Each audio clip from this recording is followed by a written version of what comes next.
సుందరయ్య గారు, ఏమిటిదంతా? కూరగాయల మార్కెట్ దగ్గర అన్యాయం జరిగిందని వాళ్ళ ముఠా మేస్త్రి ధర్నా చేస్తున్నాడు. మరి వాళ్ళంతా? వాళ్ళంతా వినోదం చూడటానికి రాలేదు సార్, అతని సపోర్టర్స్. అలాగా?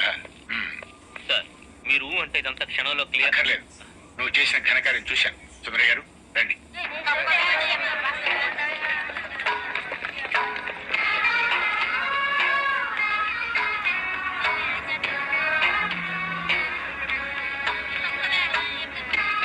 నమస్కారం అండి, దయచేయండి.